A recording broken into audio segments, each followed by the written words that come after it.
Un patient peut dire qu'il a une douleur abdominale et la pointe du doigt. Sauf que ce n'est pas précis. Ce qui est plus précis, c'est la sensibilité abdominale, soit une douleur qui est déclenchée suite à la palpation. La réaction du patient peut être une contraction de l'abdomen, un cri ou une grimace, mais là on ne peut pas le voir parce que le visage ne fait pas partie de la vidéo. C'est pour ça qu'il faut aussi voir le visage du patient après chaque palpé. La zone qui a déclenché la réaction du patient est bien sûr celle qui contient l'organe malade. L'abdomen est divisé en 9 cadrans. Alors les deux hypochondres, nommés ainsi car ils sont sous le cartilage costal qui est ici, donc sous c'est hypo et cartilage c'est chondre, donc hypochondre. Donc on a l'hypochondre gauche et l'hypochondre droit. Il y a les deux flancs, les deux fosses iliaques, nommées ainsi car recouvrant l'os iliaque derrière, la région périombilicale au centre, puisque contenant l'ombilic, et au-dessus c'est épi, donc épigastre, et en dessous c'est hypo, donc hypogastre. Et au dos, il y a les deux régions lombaires qui sont des deux côtés des vertèbres lombaires. C'est important de connaître les noms de ces régions, mais ce qui est encore plus important, c'est de connaître les organes qui s'y trouvent, car ça va nous orienter vers les pathologies possibles. Au niveau de l'hypochondre droit, il y a le foie et la vésicule biliaire, donc une sensibilité de l'hypochondre droit, ça peut être le foie, une hépatite virale ou alcoolique par exemple, et pour la vésicule biliaire, c'est essentiellement la cholécystite.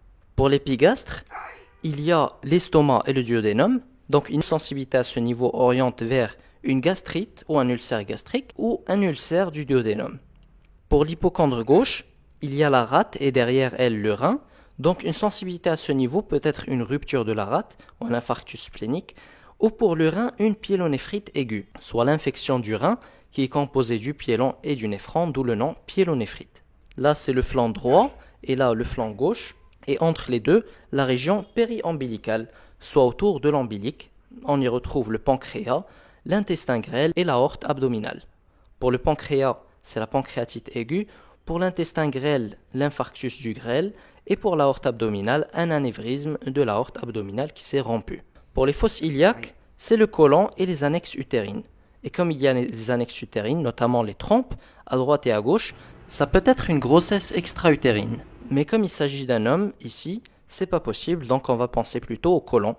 Donc une sensibilité à la fosse iliaque droite oriente vers une appendicite, alors qu'une sensibilité à la fosse iliaque gauche, c'est plutôt en faveur de la diverticulite, soit des petites poches qui se sont formées dans le côlon, des diverticules, qui sont à présent inflammés, diverticulite. Entre les fosses iliaques, il y a l'hypogastre, soit en dessous du ventre, on y retrouve la vessie. La sensibilité à ce niveau peut être due à une rétention vésicale, soit une vessie qui n'évacue plus les urines. C'est souvent dû à une hypertrophie de la prostate qui comprime l'urètre et empêche les urines de passer.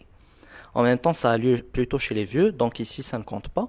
L'autre cas possible, c'est une cystite, soit une infection de la vessie, et ça c'est plus probable pour notre patient. Pour les flancs, on les palpe aussi avec les régions lombaires, et cela en faisant le ballottement des reins, soit le fait de déplacer le rein entre les deux mains comme si c'était une balle, car le rein c'est l'organe principal qui se trouve dans le flanc et la région lombaire. Donc une sensibilité à ce niveau, ça peut être une pyélonéphrite ou bien un calcul rénal. Une petite révision rapide, au niveau de l'hypochondre droit, il y a le foie et la vésicule biliaire, l'épigastre c'est l'estomac et le duodénum, l'hypochondre gauche c'est la rate et le rein qui est derrière. Pour les flancs, on a dit que c'était plutôt les régions lombaires, donc c'est le rein, des deux côtés. Pour la région périombilicale, il y a le pancréas, il y a l'intestin grêle et il y a l'aorte abdominale. Au niveau de l'hypogastre, c'est plutôt la vessie. Pour les deux fosses iliaques, c'est plutôt le côlon. Et bien sûr, il y a les trompes. Je remercie M. Ali pour sa coopération. Maintenant, qui peut répondre à cette question ? Cette vidéo a été réalisée via la valeureuse contribution du prof d'hématologie Mohamed Brahimi.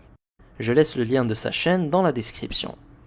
Et si tu trouves que ça en vaut le coup, je t'invite à t'abonner en cliquant sur la cloche pour être au courant dès qu'une nouvelle vidéo est publiée.